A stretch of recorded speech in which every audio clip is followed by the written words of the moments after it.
প্রিয় শিক্ষার্থী বন্ধুরা, আসসালামু আলাইকুম।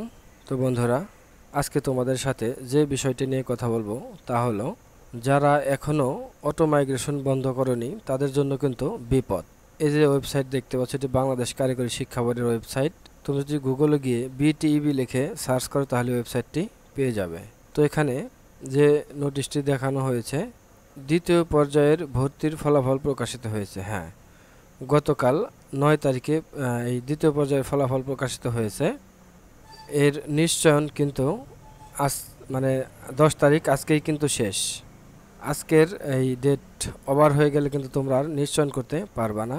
এখানে যে বিষয়টা নিয়ে কথা বলতে চাচ্ছি তা হলো, অটো মাইগ্রেশন বন্ধ না করলে কিন্তু বিপদ। তো অটো মাইগ্রেশন কীভাবে বন্ধ করবে? এই যেখানে দেখতে পাচ্ছ আবেদনকারী লগইন। তো এখানে যাবার পর রোল নাম্বার, বোর্ড এবং পাশের সাল সিলেক্ট করে এই যে সিকিউরিটি কোড, এই সিকিউরিটি কোডটি দিয়ে এই যে ক্যাপচা কোড দেখতে পাচ্ছ সবগুলো বড় হাতের, এই ক্যাপচা কোডটি এখানে দিয়ে লগইন করলেই কিন্তু তোমার যে আবেদন, সেই আবেদনের ভেতর তুমি প্রবেশ করতে পারবে। তো আমি দিচ্ছি।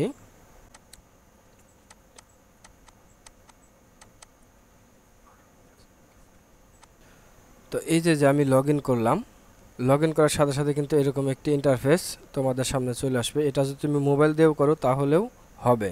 এই যে এখানে দেখতে পাচ্ছ ভিউ রেজাল্ট, তো ভিউ রেজাল্টে ক্লিক করলাম। তো ক্লিক করার পর দেখবে এরকম কংগ্রাচুলেশন জানাচ্ছে তুমি চান্স পেয়েছো। কোথায় চান্স পেয়েছে? এই শিক্ষার্থী ফরিদপুরে চান্স পেয়েছে এবং এর কনফার্মেশন করা হয়েছে যে অ্যাপ্রুভ। তো এরকম যে কলেজে চান্স পেয়েছো সবার কিন্তু এরকম দেখাবে। তো এখানে এই যে অপশনটি রয়েছে অটো মাইগ্রেশন স্ট্যাটাস আপডেট, তো এই অপশনটিতে ক্লিক করলাম।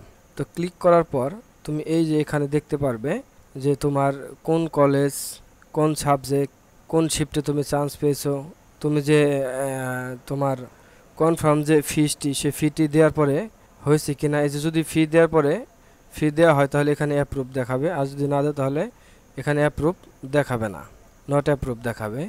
এবং এই যে জেনারেল শাখা, এই যে দেখো এই শিক্ষার্থীর অটো মাইগ্রেশন কিন্তু আমি এই যে নো মানে অফ করে দিয়েছি। এখানে অপশন থাকবে ইয়েস অর নো। তো এখানে ক্লিক করার পর ইয়েস নো থাকবে, তুমি নো দিয়ে সাবমিট করে দিবে, তাহলে কিন্তু তোমার অটো মাইগ্রেশন বন্ধ হয়ে যাবে। আর এটা কেন করবে? আসলে তুমি ধরো প্রথম মেধা তালিকায় একটা কলেজে চান্স পেয়েছো, দেখা গেল সেটা হতে পারে ঢাকা। তো ঢাকা হবার পর দেখা গেল যে প্রথম মেধা তালিকায় যে কলেজটি তুমি চান্স পেয়েছো সেই কলেজ তোমার পছন্দ, কিন্তু তুমি এই যে অটো মাইগ্রেশন স্ট্যাটাস এটি তুমি অফ করো নাই, এখানে ইয়েস আছে নো করো নাই। তখন কিন্তু কি হবে, দ্বিতীয় মেধা তালিকায় কিন্তু তোমার ওই কলেজ পরিবর্তন হয়ে অন্য কোনো কলেজে আসতে পারে। আবার এমনও হতে পারে তোমার 3 নম্বর কলেজে প্রথম মেধা তালিকায় চান্স হয়েছে, তোমার ওই 3 নম্বর কলেজে পছন্দ, ওইখানে তুমি ভর্তি হতে চাও, কিন্তু তুমি এই অটো মাইগ্রেশন স্ট্যাটাসটা নো করে সাবমিট করো নাই। সেক্ষেত্রে দেখা গেল তোমার অন্য 2 নাম্বার 1 নাম্বার এরকম কোনো কলেজে আসতে পারে, দেখা গেল সেটা তোমার পছন্দ হচ্ছে না, কিন্তু বাধ্য কিন্তু তোমাকে সেখানে ভর্তি হতে হবে, কারণ তুমি এই অটো মাইগ্রেশন স্ট্যাটাসটি অফ করো নাই।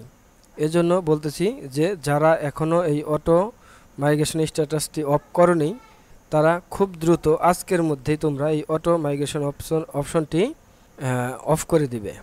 অফ করার জন্য এখানে এটা করা হয়েছে, এই জন্য এখানে দেখাচ্ছে না, তাহলে এখানে এরো চিহ্ন থাকবে, এখানে ক্লিক করার সাথে সাথে ইয়েস অর নো থাকবে, নো দিয়ে তুমি সাবমিট দিয়ে দিবে। সাবমিট দিয়ে দিলে কিন্তু তোমার অটো মাইগ্রেশন বন্ধ হয়ে যাবে, তোমার যে কলেজ আছে ওই কলেজেই থেকে যাবে। কিন্তু তুমি যদি না করো তাহলে কিন্তু তোমার অন্য কলেজে আসতে পারে, সেক্ষেত্রে তোমার সেই কলেজ নাও পছন্দ হতে পারে। এই হচ্ছে বিষয়। এই বিষয়টি যদি বুঝে থাকো তাহলে অবশ্যই ধন্যবাদ। আর আমার ভিডিও যদি ভালো লেগে থাকে তাহলে অবশ্যই লাইক, কমেন্ট, শেয়ার করে সাবস্ক্রাইব করে পাশে থাকবে।